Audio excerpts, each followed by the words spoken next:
周四，国家主席习近平就中日邦交正常化50周年同日本首相岸田文雄互致贺电。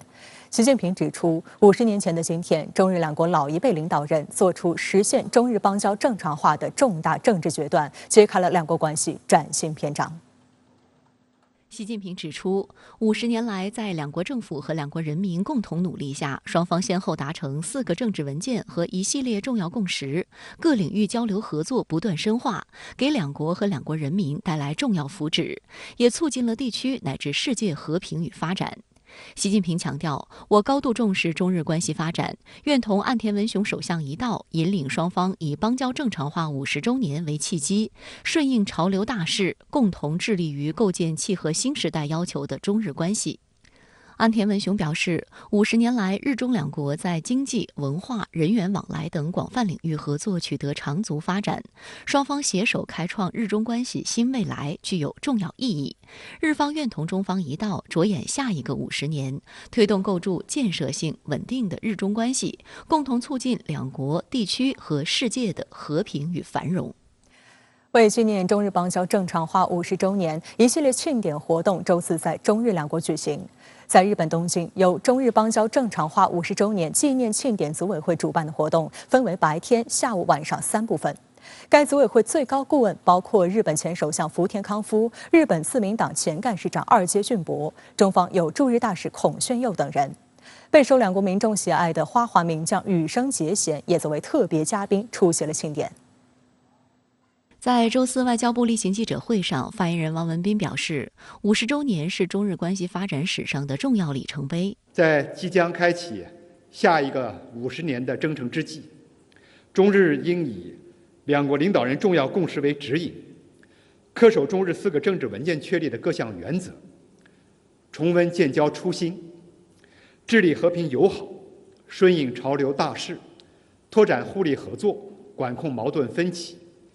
共同致力于构建契合新时代要求的中日关系。50年来，中日关系在各个领域都取得长足发展，不仅为两国人民带来重要福祉，也为地区和世界的和平稳定与发展繁荣做出积极贡献。今天，中日两国都在庆祝邦交正常化50周年。那在下午的外交部记者会上，汪文斌将50周年称作是中日关系发展史上的重要里程碑。那在当前中日关系存在一些分歧和矛盾的情况之下，汪文斌今天也借着记者会的平台，对未来的中日关系发展提出了新的期待。周四当天，一系列纪念活动在日本东京举办。上午，日本经济团体联合会和日中友好团体在东京都内的宾馆举行了纪念招待会，近千名中日政经界人士汇聚一堂。中日两国领导人对中日关系的寄语，首先在招待会上被代为朗读。会上，日本外相林芳正作为嘉宾致辞称，中日两国有必要积累坦率的对话，共同迈进。現在日中関係は様々な可能性とともに数多くの困難や課題や厳しい懸案にも直面をしております。建設的かつ安定的な日中関係を構築するという共通の目標の実施に向けて率直な対話を積み重ねつつ、共に進んでいく必要があります。日中は戦わずです。日中はですね、平和と安定のために協力し合う関係である。これをこれからも続けていく。中国驻日大使孔铉佑指出，中日关系正处于重要转折点。風あり雨ありの50年を歩んできました中日関係ですが、この先はまだまだ長い道のりが続きます。本日我々がここで国交正常化50周年を記念する趣旨は、先達が築いた成果を土台に再出発を誓い合うことだと思います。那么日本经济各界也都纷纷的表示，要以50周年为新的一个契机，来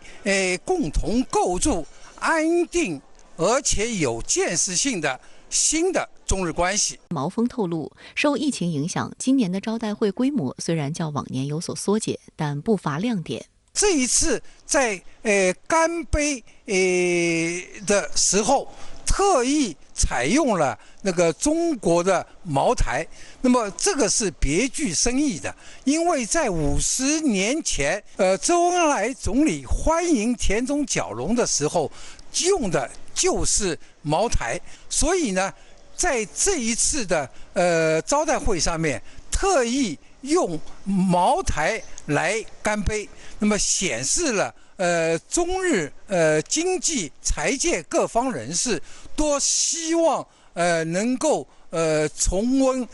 过去50年前的那么一个初心，来继续开拓发展新的中日关系。上周四，国务院总理李克强同日本经济界代表举行高级别视频对话会。李克强指出，中方愿同日方推动两国全方位、宽领域、多层次合作提质升级。据亚洲周刊报道，日本经济界高层对能与李克强总理坦率进行视频对话感到高兴，因为受新冠疫情影响，日本经团联访中团已经停办了3年。报道称，以日本经团联为首的日本经济界、工商业界一直致力于推动与加强中日经贸关系。日本经济界对今後加強中日在金融、環保和養老健康等領域的合作姿態積極。経済人はもちろん交流しますけど、こういう時にこそ、政治のハイレベルにおいても主体的な交流が望まれるなとそう思います。インバウンドで日本の経済も盛り上がりましたし、また日本の魅力もね伝えられたと思うんで、そういう時が早く来るように願ってますけど。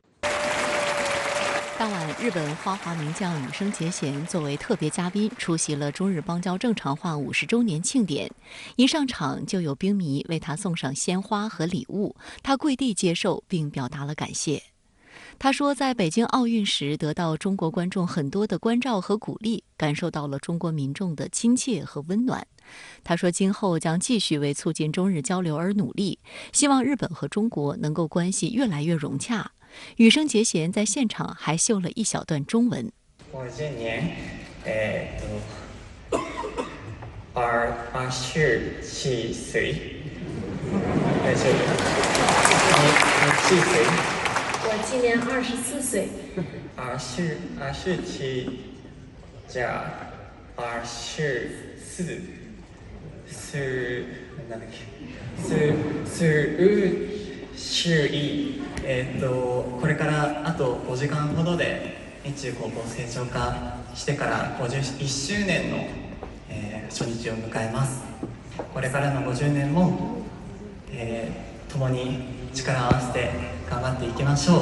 明日のために、未来のために、私たちのために、そして私たちの次の世代のために一緒に頑張っていきましょう。当天，日本邮政公司还发售了一套以大熊猫为主设计元素、由水墨画技法绘制而成的日中邦交正常化50周年纪念邮票。邮票分为2种款式，下方还会有牡丹和樱花。邮票以套票形式发售，全套共10枚，2款各5枚，面值840日元，约合人民币40元，计划发行700万枚。邮票发售当天，东京中央邮局专门开设盖章区，为购买这套邮票的民众提供盖纪念邮戳服务，邮戳也以大熊猫为主角。1972年恢复邦交的时候，中日双方人员的往来只有大概1万人左右。但是，在新冠疫情全球爆发之前的2019年为止，那么中日双方人员的往来超过了1200万人。中日恢复邦交以后，在日本掀起的第一个热潮就是熊猫热。去年诞生的熊猫双胞胎呢，也是为中日之间民众的相互的那种亲近，带来了非常好的一份礼物。那么这一些都说明了中日民间的那种交流密切性互动性呢是越来的越强。事实上，自9月以来，中日两国已举办了多场纪念活动。周四在北京，中国人民对外友好协会和中日友好协会举办中日邦交正常化50周年纪念招待会，中日各界人士约200人出席。全国人大常委会副委员长丁仲礼出席并致辞，表示中日双方是你中有我，我中有你的利益共同体，要排除干扰，深化互利合作。排除干扰，推动两国关系在正确轨道上不断前进。日本驻华大使垂秀夫就表示，近期日中关系陷入恶性循环，正处于邦交正常化以来最不理想的状态，两国理解不够充分，致使无法培育起相互信赖。50にして天命を知ると孔子は言いました。残念ながらその意味では今の日中関係は未だ天命を知るには至っていないと結論せざるを得ません。相互不信が強まる現在の日中関係において。1972年，中日签署中日联合声明，正式实现了两国邦交正常化。50年来，中日之间的合作在多领域取得巨大成就，其中中日经贸合作更是成为两国关系的压舱石和推进器。不过，近年来受到中美紧张关系影响，中日关系中的杂音增多，未来发展面临严峻挑战。那么，过去的50年为中日关系带来哪些启示？如何在未来行稳致远？来看报道。1972年9月25号，北京首都机场，日本时任首相田中角荣缓缓走下飞机，与前来迎接的周恩来总理亲切握手。日本朝日新闻曾对这次中日外交的破冰时刻这样写道：一只手握住另一只手，两只手轻轻地上下摇晃了5、6下，停了一小会儿，好像互相要确认似的，再一次紧紧地握手。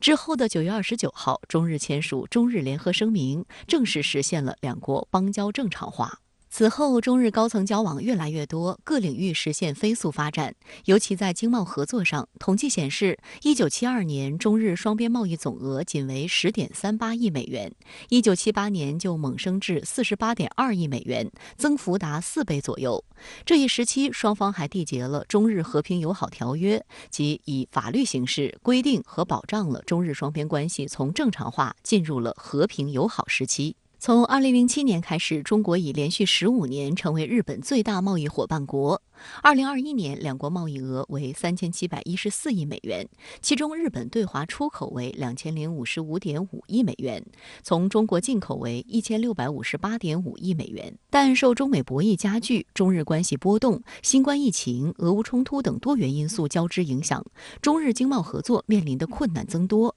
总体处于低潮期。今年上半年，中日贸易额为2086.1亿美元，同比下降1.4%。不过，随着区域全面经济伙伴关系协定的生效以及世界经济复苏等，外界普遍预计中日经贸合作仍有进一步增长的空间。对于中日关系而言，一直以来我们经常说经济贸易是中日关系的压舱石，我觉得这个呢是不会发生变化的。毕竟中日两国其实有这样的需求，虽然有一些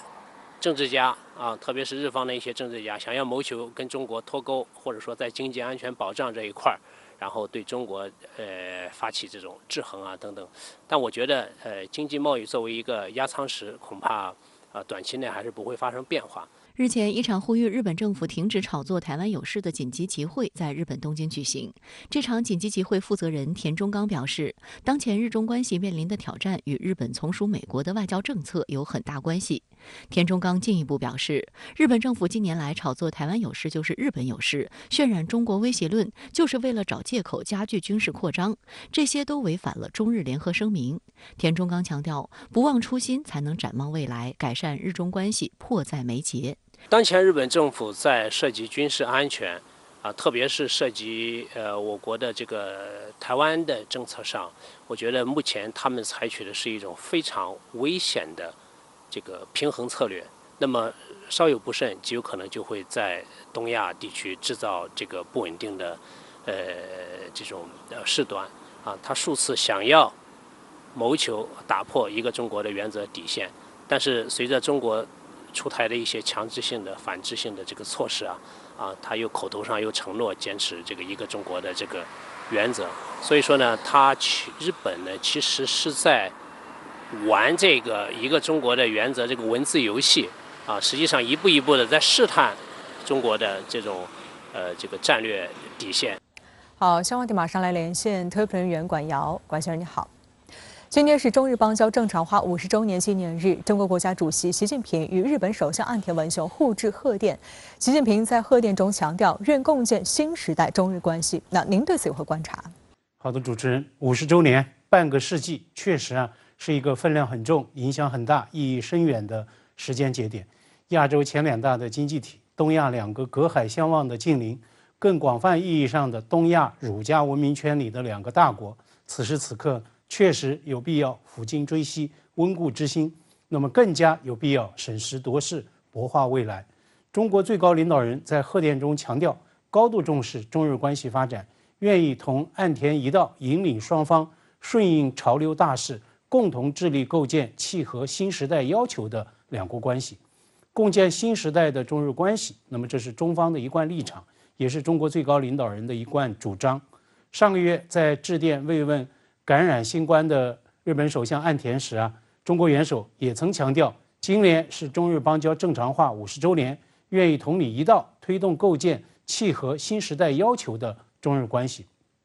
为什么要着力强调新时代的要求呢？因为时代变了，世界变了。举个直观的例子，我做了一下数据的考证。1972年是中日邦交的元年，当年中国 GDP 是0.26万亿元，而日本 GDP 呢是0.32万亿美元，当年的规模首次超过了联邦德国。按当时的人民币对美元的可比汇价来计算，日本1972年的 GDP 大约是中国的2.6倍，但50年后的最新统计是呢，日本2021年的 GDP 约为4.94万亿美元，中国是114.37万亿元。那么中国的 GDP 折合约为日本的3.6倍。那么这样的数字对照非常有冲击力，也是时代巨变最有说服力的一个注脚。中日两国至于怎样的新时代，中国最高领导人近2年在国内外多个场合深刻阐释，反复宣讲，世界100年未有之大变局在加速演进，世界进入到新的动荡变革期。那么值此动荡变革期，在100年未有之大变局中，中日关系如何继续往前走，怎样开启新篇章，确实如中方贺电所强调的，需要像两国老一辈领导人一样审时度势，高瞻远瞩，展现重大的政治决断。我认为对于中方的建设性的呼吁，日本领导层必须要做出审慎的思考，理性的回应。日本首相岸田在贺电中称，日中关系面临诸多课题与难题，也蕴含可能性。那您认为这又传递出何种信息？今天在东京举行的由日中邦交正常化50周年交流促进执行委员会主办的纪念活动中，中日领导人的贺电都被专门宣读了。日本外相林芳正作为嘉宾致辞时呢，也声称有必要积累坦率对话，共同迈进。那么就日方的相关表态，法新社今天发自东京的电稿标题有非常到位的一个极简的概括。Japan urges stable China ties， 日本敦促稳定日中关系。日本方面希望发展稳定、具建设性的双边关系，它隐含了对当下日中关系现状的态势判断，那就是并不太稳定。那么这也是岸田声称日中关系面临诸多课题与难题的原因所在。林芳正今天在东京纪念活动现场就声称要积累坦率对话，但是呢，日媒普遍注意到，上周在共同出席联大会议期间，林芳正并没有能够见到王毅。那么日本媒体就普遍预期的中日外长会谈没能够在联大会场外实现。那么更加令人关注的是，过去3年来，中日高层互动也基本处于停滞状态。岸田文雄就任日本首相已经1年多了，但是中日领导人只进行过1次电话通话，没有面对面的会晤，中日高层沟通互动是严重不足的。那么这也反映中日战略互信存在明显问题。我认为这也是外媒关注中日邦交50周年节点普遍调门不高的原因所在。美联社今天发自东京的电稿标题就说，当日中两国纪念邦交50周年，双方情绪复杂。而彭博社则用 uneasy， 也就是令人不安来形容中日纪念活动的氛围，断言这是亚洲2个大国之间关系摩擦的集中表现。岸田承认日中面临诸多的课题与难题，那么更应该直面并且反思的就是这些课题难题到底他们是如何形成的，否则岸田所谓日中关系蕴含的可能性就无从谈起，更无从实现。在您看来，中日关系面临的课题与难题又是如何形成的？应该如何破局呢？中日关系面临的所有的课题难题归结起来，其实就是一个根本性的问题。在动荡变革、加速演进的新时代，东亚这两个近邻究竟如何应该来相处？那么前面我谈到了过去50年间的中日 GDP 数据对照，那么如果放到更大的亚洲经济版图里来看，那么在可见的将来，日本作为亚洲第2大经济体，它的位置可能会进一步的滑落，比如印度甚至印尼都有可能会取而代之，这也正是时代之变、世界之变的一部分。那么日本对此做好准备了吗？大国外长王毅上周在出席年大会议期间，在亚洲协会纽约总部发表政策演说，他给出了一个让美国人听得进、记得住、印象特别深刻的生动比喻：台湾问题就是那头破坏力极强的灰犀牛，必须要坚决制止。那么王毅他是说给山姆大叔听的，但是这番话同样适用于日本的当政者，在捍卫红线中的红线、捍卫国家核心利益中核心的台海议题上，中国没有一丝一毫妥协退让的余地与空间。但是呢，恰恰我们也看到，自刚刚国葬的日本前首相安倍以降，日本多位首相及政坛要人大有主动打台湾牌、挑动玩火灰犀牛的劲头。那么这相当危险，对中日关系的破坏力极强。我之前在节目中也曾评论，前首相安倍国葬礼之所以引起日本民间社会海啸级的反弹，很大程度上就是他的政策理念与施政作为引发了巨大的争议。而在我看来，安倍最危险、最恶劣的言论争议，就是在他退下相位之后，竟然大肆鼓吹台海有事及日本有事。安倍弟弟执掌防卫省期间，日媒甚至传出所谓防卫省的在职官员将会登台常驻的不靠谱传言。那么可以预见，如果日方不对中日双边关系中最敏感、最核心也是最重要的台海议题有清醒认知、做理性决策，那么中日关系就一定会面对更加严峻的挑战。岸田贺电中所称的日中关系蕴含的可能性必将化为泡影。周三，国台办举行例行记者会，回应近期两岸热点议题，就民进党当局勾连外部势力，不断进行谋独挑衅，破坏得来不易的两岸关系和平发展局面。发言人朱凤莲表示，只有坚决遏制台独，才能确保台海和平稳定。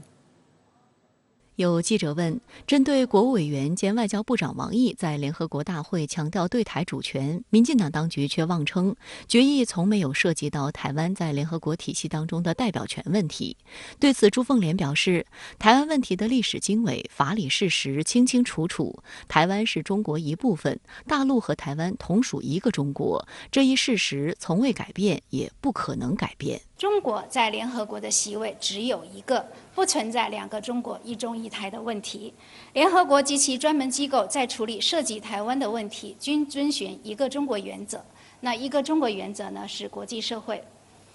的普遍共识和公认的国际关系基本准则。王毅在联合国大会期间将台独比作应予以坚决阻止的灰犀牛，表示中方坚决制止台独的决心和信心。对此，朱凤莲也表示，台独分裂势力及其活动对台海和平与和平统一构成严重威胁，对两岸同胞切身利益和中华民族根本利益造成严重损害。只有坚决地遏制台独，才能确保两岸关系和平发展，才能确保和平统一，才能确保台海和平稳定。俄罗斯向欧洲输送天然气的通道北溪1和北溪2在1天时间内同时发生3处损毁。瑞典海岸警卫队周四又发现了第4处泄漏点。在调查仍然没有结果的情况下，美国、欧洲以及俄罗斯就此开始了一场舆论大战，互相指责对方是罪魁祸首，令事件走向更为扑朔迷离。在欧洲能源困境难解的当下，该事件是否会让欧洲天然气供应雪上加霜，又是否会对俄乌冲突产生影响？来看报道。周四，瑞典海岸警卫队指挥中心表示，发现了北溪天然气管道存在一处新的泄漏点。瑞典通讯社报道称，4处泄漏点中的2个位处瑞典专属经济区，另2处在丹麦专属经济区。其中，瑞典专属经济区的2处泄漏点气泡翻腾区域直径分别多达900米和180米左右。目前，丹麦和瑞典警方正对泄漏事件展开调查。在调查仍未有结果的情况下，美国、欧洲以及俄罗斯就此开始了一场舆论大战。丹麦首相以及数名欧盟高级官员先后表示，北溪天然气管道3处地点发生泄漏不是一场巧合。美国总统国家安全事务助理沙利文、美国务院发言人普赖斯也都将此事描述为明显的蓄意破坏行为。尽管大部分人在谁干的这一问题上表态谨慎，但也有官员直接点出俄罗斯的名字。乌克兰总统办公室顾问波多利亚克就宣称，这是俄罗斯策划的恐怖袭击。德国联邦情报局前局长格哈德·辛德勒接受德国《世界报》采访时声称，在波罗的海80米深处对管道实施隐蔽的阴谋性破坏，需要复杂的技术和组织能力，显然有国家参与。辛德勒直指，这个国家只有可能是俄罗斯，因为只有俄罗斯能从这种破坏行为中获得最大利益。面对美西方的舆论围攻，俄罗斯方面展开回击。俄总统新闻秘书佩斯科夫周三称，指责俄罗斯是北溪事件幕后黑手的说法是愚蠢和荒谬的。俄副外长格鲁什科同一天表示，如欧洲国家提出请求，俄方有意考虑对北溪事件进行联合调查，但目前俄方暂未收到类似信息。此外，应俄方要求，联合国安理会将于周5举行关于北溪管道遭破坏的紧急会议。俄方还翻找出了今年2月7号，即俄罗斯对乌克兰发起特别军事行动之前，美国总统拜登的一段言论，以此推断是美国蓄意而为。If Russia invades, that means tanks or troops crossing the border of Ukraine again. Then there will be no longer a Nord Stream 2. We will bring an end to it. 对此，白宫新闻秘书让·皮埃尔试图在周3的记者会上进行解释。Look, the president said that NS2 wouldn't become operational, and we would work with Germany on that. And he was right, because Germany took the step in February to freeze it, which was widely reported by all of you. And so that is what the president was talking about at that time. 外界注意到，拜登这番有意停用北溪天然气管道的言论，在美国内也引发一定程度震荡。偏向共和党的电视台美国福克斯新闻频道针锋相对地指出，拜登2月份所说的任何一句话都不能被认为是偶然随便说的，尤其是考虑到使用的发言稿。这从侧面反映拜登政府蓄意摆脱这条由俄罗斯向欧洲供应天然气的管道已久。He didn't say, I will pause the delivery of gas from Russia to Germany. He said, there won't be a Nord Stream 2. We'll put an end to it. We'll take it out. We'll blow it up. How will you do this? He was asked. I promise you we will be able to do it. Close allies of the Biden White House, Radek Sikorski is a Polish politician. So when the pipelines blew up, Sikorski responded immediately. And here's what he wrote. Thank you, USA. 此外，俄罗斯消息报援引俄联邦政府财政金融大学副教授安德里亚诺夫表示，由于美国施压，欧洲国家政府不准备恢复与俄的能源合作，但他们也没有合理的理由安抚对能源危机日渐不满的民众。而就在此时，北溪管道恰巧出现故障了，因此美国顺理成章地让欧洲更加依赖它的液化天然气，从而为美出口商带来更多利润，并削弱欧洲经济。而德国媒体《明镜周刊》甚至爆料，在北溪天然气管道泄漏事件发生前，美国中央情报局已通报德国，位于波罗的海的天然气管道可能被袭击。报道还引述多名匿名消息人士的话说，德国政府当时认为，美国中情局所指的就是北溪1号和北溪2号天然气管道。虽然说北溪管道爆炸这个事件现在很难说是哪一方所为的，但是我们能够看到在这个事故中，美方肯定是受益的一方。那么美方呢，通过这次事件呢，也是让这个俄罗斯和欧洲的关系进一步的恶化，而且也可以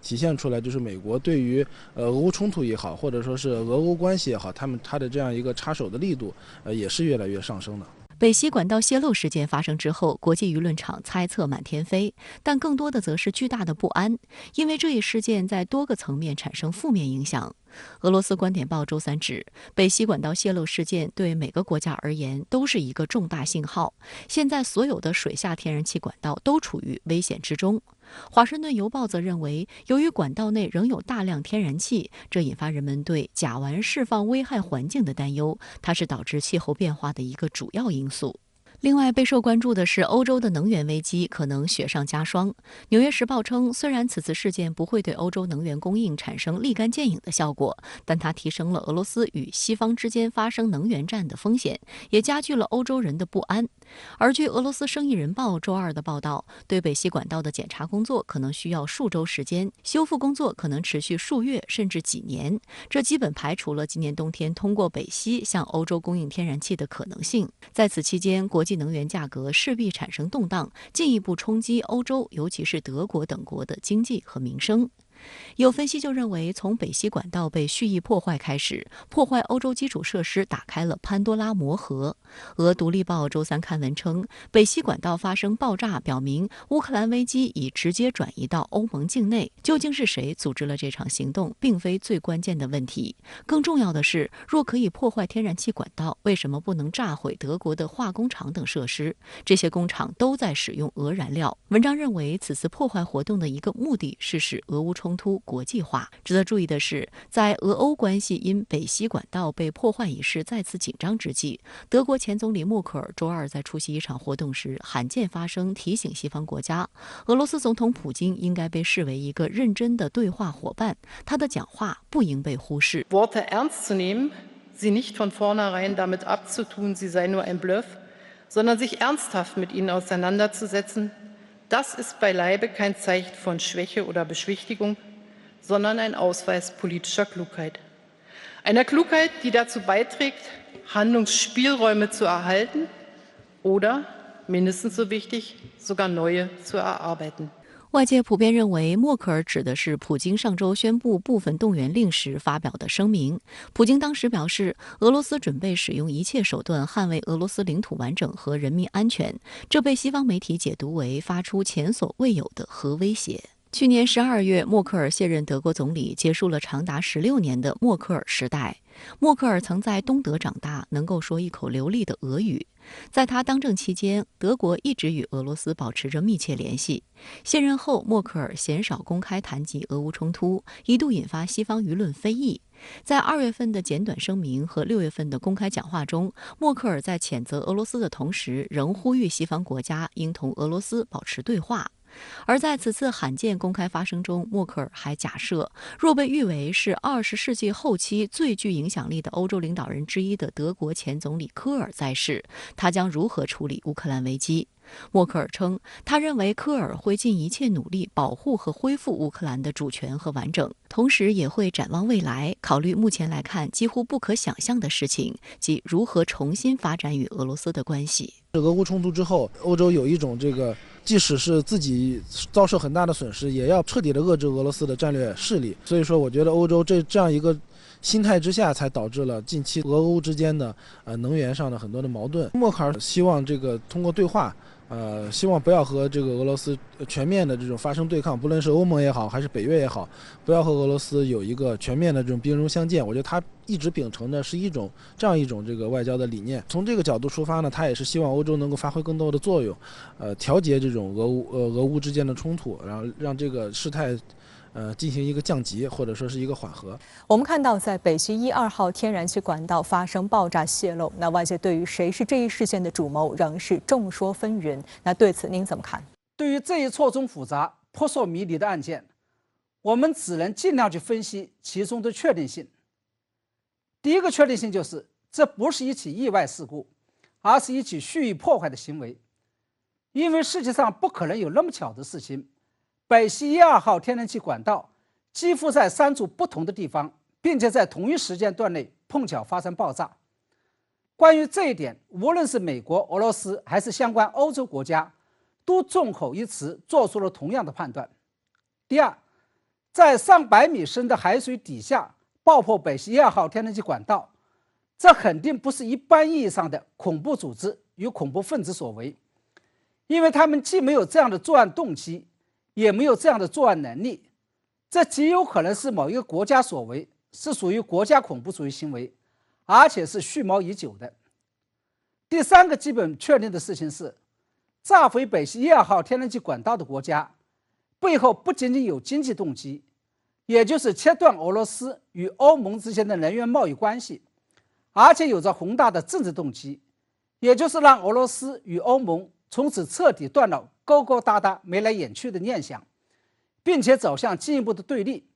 同时让欧盟更加依赖于美国。那么，当前有着这样的政治与经济动机的国家，并不只有一个，而且有很多。外界公认的，比如美国有、乌克兰有、英国有，甚至是包括波兰在内的很多中东欧国家也会有。第四个基本判断是，假如能够坐实是哪个国家干的，那么他不仅要背上国际恐怖主义的罪名，要承担相应的责任，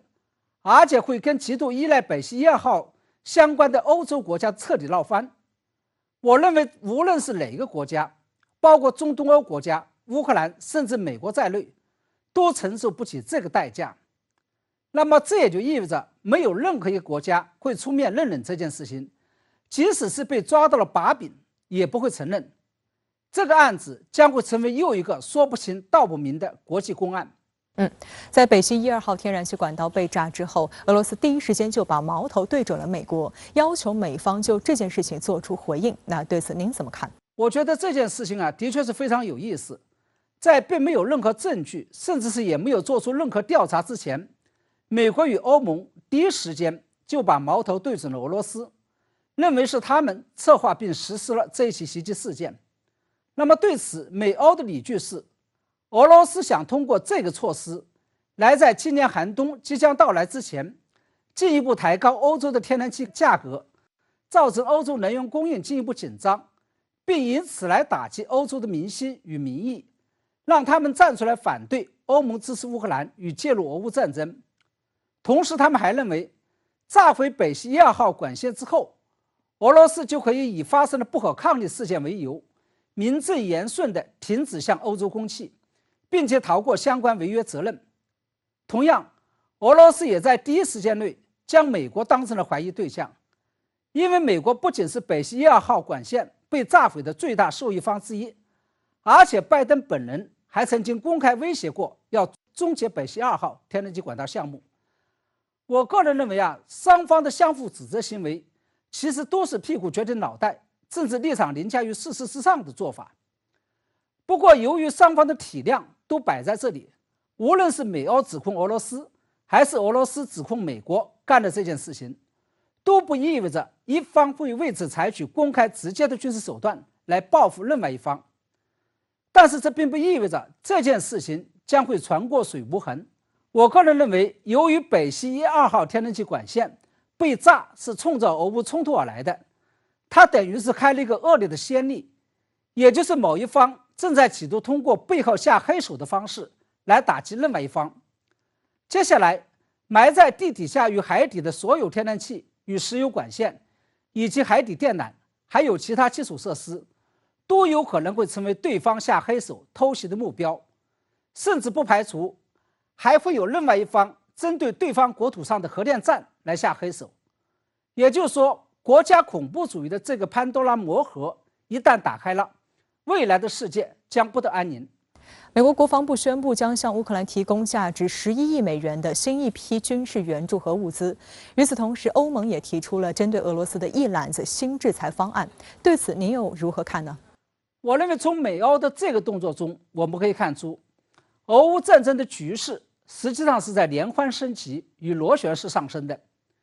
前一段时间，是乌克兰在西方的大力军事援助下，在乌东地区打响了一系列的反击战，从俄军手上夺回了不少备战领土，并想以这样一种气势来吓阻俄罗斯，让俄罗斯知难而退。然而，面对战场上出现的不利态势，俄罗斯总统普京不仅没有退缩，反而是颁布了局部战争动员令，准备征集30万后备兵役开赴前线，以向乌克兰与西方发出绝不妥协、奉陪到底的这么一种信号。那么在这种情况下，美欧再度加大对乌克兰的军援力度与对俄罗斯的制裁力度，无疑也是要向俄罗斯发出不达目的誓不罢休的这么一种信号。因此，假如我们把俄乌冲突比作是一场赌局的话，很显然，无论是俄罗斯、乌克兰还是西方，不仅没有看出哪一方不赌了要下桌的这么一种迹象，而且都在不断地加大自己的赌资与筹码。如此一来，俄乌冲突就真的存在着失控的风险，甚至是存在着最终掀翻赌桌、动用核武器的风险。除此之外，我们从俄罗斯与美国最近的动作中，还可以看出俄乌战争的另外一个新动向。俄罗斯本来是要通过在乌东地区搞公投的方式，把俄罗斯的行为转化成为卫国战争行为，同时把西方支持乌克兰夺回备战领土的行为定性为侵略行为。然而，美国国务卿布林肯公开表示，华盛顿不会阻止乌克兰使用美国供应的武器，打击举行陆俄公投的乌东南部俄控地区的行为。这等于是双方针尖对麦芒，进一步杠上了。周四上午，中共中央宣传部举行中国这10年系列主题新闻发布会，介绍新时代外交工作有关情况。中共中央对外联络部副部长郭业洲表示，10年来，我们坚持交往、交流、交心，持续推动党的国际朋友圈不断壮大。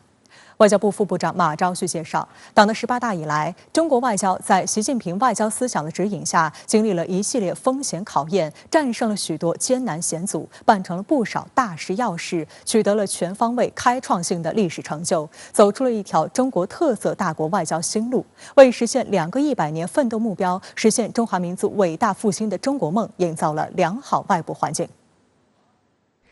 中共中央对外联络部副部长郭业洲表示，新时代这10年里，中国共产党的对外工作最突出的一个感受是，越来越多的外国政党政要关注中国，关注中国共产党。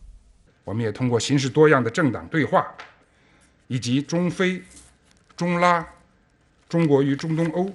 中国与阿拉伯国家、中国与中亚、中国与太平洋岛国等地区性政党对话机制，分享治党治国经验，共商应对全球性挑战的路径。总书记提出的人类命运共同体理念、全球治理观、新安全观等，都赢得了广大发展中国家政党的普遍赞同。郭业洲介绍，这10年里，党的对外工作实现高质量发展，取得历史性成就，党的国际朋友圈不断扩大，与世界的关系发生历史性变化。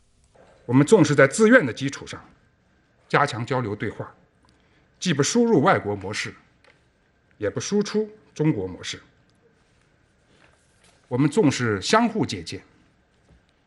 在这种交流和对话中，从外国政党那里也学到了许多有意义的思考和探索。我们开展这种对话交流的目的，是要共同提高各自的治国理政能力，共同推动全球治理效能的提高。外交部副部长马朝旭介绍，过去10年，习近平总书记率先垂范、身体力行，开展了一系列精彩纷呈、成果丰硕的元首外交。中国外交在习近平外交思想的指引下，以前所未有的广度、深度、力度参与全球治理，贡献中国智慧，提供中国方案，展现中国担当，得到了国际社会的广泛赞誉。国际秩序只能以公认的国际法为基础，不能由少数国家制定所谓的规则，更不能把自己的家邦、家规强加于人。无论国际风云如何变化，中国践行真正多边主义的决心不会变，完善全球治理的努力不会变，推动多边合作的行动也不会变。同时，我们也注意到外界对于中国积极参与全球治理存在一些质疑，指责我们想要另起炉灶。马朝旭副部长在回答我的提问时，直接点明，我们推动全球治理体系的变革，并不是什么另起炉灶，而是要使其更加公正和合理。针对外界有所谓中国外交更强硬的说法，马朝旭表示，党的18大以来，中国把国家发展和安全的主动权牢牢掌握在自己手中，没有任何力量能够阻挡中国发展前进的步伐。我们用行动告诉世界，中华民族任人宰割的时代早已一去不复返了，没有任何力量能够阻挡中国发展前进的步伐。我们有主动迎战的底气，不畏强权的骨气，维护正义的志气。中华民族下不倒，压不垮，不怕鬼，不信邪。我们绝不会坐视国家利益受损。任何人都不要指望中国吞下损害自身利益的苦果。第14届中国国际航空航天博览会将于今年11月8号至13号在广东珠海国际航展中心举行。而在9月30号烈士纪念日到来之际，中国空军发布强军主题海报，大国重启双20列阵长空到位国家忠烈和双20空中加油微视频，传递奋斗强军不负使命的家国情怀。在这段微视频中，空军对外首次公布了一架运油20和2架歼20开展空中加油训练的画面。在周二举行的第14届中国航展发布会上，空军新闻发言人申进科大校介绍，运油20可以给歼20、歼16、歼10C 等空军3舰客战机空中加油，从高原到海上多次开展了空中加油训练，增强了空军航空兵远程机动能力。中国军队始终是维护世界和平的坚定力量，空军忠实履行保卫祖国安全、维护世界和平的神圣使命，为实现中国梦、强军梦提供空天力量支撑。同步发布的强军海报则展示了双20的上一次公开铜矿，记录着9月16号空军执行接应第9批88位志愿军烈士遗骸回国任务的感人瞬间。空军歼20和运203级编队冒着台风带来的雷雨和疾冰，从11000米高空穿云破雾，机动下降到200米低空，让烈士们近距离看看机翼下伟大祖国的锦绣山河。